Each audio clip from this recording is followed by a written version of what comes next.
Bem-vindo ao curso online de psicanálise. Lição 12. O caso Ana.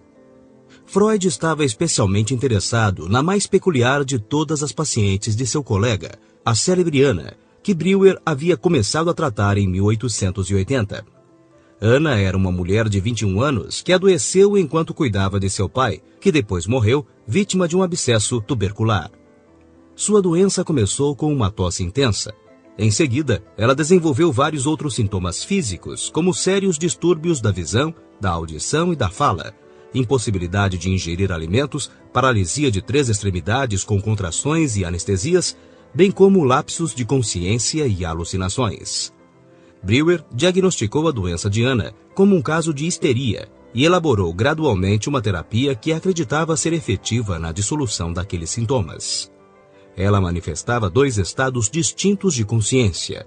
Em um deles, era uma mulher jovem relativamente normal. No outro, era uma criança problemática e teimosa. Breuer observou que a alternância entre as 2 personalidades distintas parecia ser induzida por alguma forma de auto-hipnose, e ele foi capaz de causar a transição de uma para outra personalidade, colocando Ana em um estado hipnótico. Breuer sabia que Ana fora muito apegada ao pai e cuidara dele junto com a mãe enquanto ele estava em seu leito de morte. Durante seus estados de consciência alterada, Ana podia recordar fantasias nítidas e sentimentos poderosos que ela experimentara enquanto seu pai estava morrendo. Breuer ficou admirado ao observar que a recordação de sua paciente, de circunstâncias carregadas de afeto durante as quais seus sintomas haviam aparecido, levaram estes mesmos sintomas a desaparecer. A própria paciente descreveu o tratamento como uma limpeza de chaminé e como sua cura pela fala. Ela ficou tão entusiasmada que continuou a discutir um sintoma após o outro. Por exemplo, ela lembrava estar sentada ao lado do pai enquanto a mãe estava ausente e ter uma fantasia ou devaneio sobre uma serpente. Em sua visão, a serpente estava prestes a picar seu pai. Ela tentou afugentar a serpente, mas seu braço ficara dormente em decorrência de ter ficado dobrado sobre o encosto de sua cadeira. A paralisia permaneceu até que ela fosse capaz de recordar a cena sob hipnose e recuperar o uso do braço. Em determinado período de sua doença, durante algumas semanas, Ana recusava-se a beber e saciava sua sede com frutas. Certa noite, durante um estado de hipnose auto-induzida, ela descreveu uma cena em que ficara enojada ao ver um cachorro bebendo água de um copo. Logo depois, pediu água e então acordou de sua hipnose com o copo nos lábios. Em seu relato de caso, Breuer tratou o episódio narrado por Ana, durante o transe, como um relato verdadeiro do incidente responsável por sua aversão a beber, e disse ter concluído que a maneira de curar um sintoma particular de histeria era recriando a memória do incidente que o havia provocado originalmente, desencadeando assim uma catarse emocional e induzindo o paciente a expressar todo o sentimento associado ao fato. O desaparecimento repentino de um dos vários sintomas de Ana forneceu, assim, a base do que Breuer chamou posteriormente de procedimento técnico-terapêutico. Segundo Freud e Breuer, este método catártico, aplicado sistematicamente a cada um dos sintomas de Ana, resultou na cura completa da histeria. Breuer ficou encantado com esta extraordinária paciente. Ele despendia tanto tempo com ela que sua esposa ficou enciumada e ressentida. Assustado pelas conotações sexuais das reclamações da sua esposa, ele abruptamente terminou o tratamento de Ana. Algumas horas após o término do tratamento, Breuer foi chamado à beira da cama de Ana, que estava em meio a uma crise. Ele encontrou-a em um estado agitado, com fortes dores de um parto histérico. Embora não tivesse percebido quaisquer sentimentos da paciente em relação a ele, a gravidez fantasma refletia os anseios eróticos intensos de Ana por Breuer. Ele acalmou a paciente induzindo um transe hipnótico e, em um estado de agitação extrema, organizou uma partida imediata para uma segunda lua de mel com sua esposa em Veneza. Embora Breuer tenha considerado a experiência com Ana muito desconcertante, Freud ficou intrigado pelo poder das lembranças inconscientes e dos afetos suprimidos de produzir sintomas histéricos. Breuer estava relutante em publicar seu relato, mas Freud insistiu que ele o escrevesse de memória 13 ou 14 anos após sua ocorrência. A colaboração de Breuer e Freud resultou na publicação de Comunicação Preliminar em 1893. Neste artigo, eles articulam a ligação causal entre traumas psíquicos e sintomas histéricos.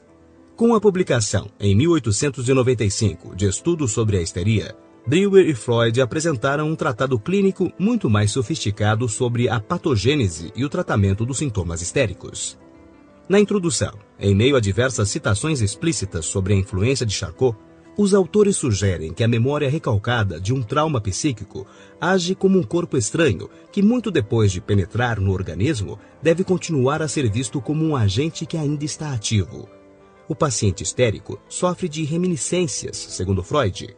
Em outras palavras, uma ideia reprimida incompatível é a fonte das manifestações sintomáticas. O paciente experimenta um trauma na infância que provocara sentimentos esmagadores de natureza intensamente desagradável.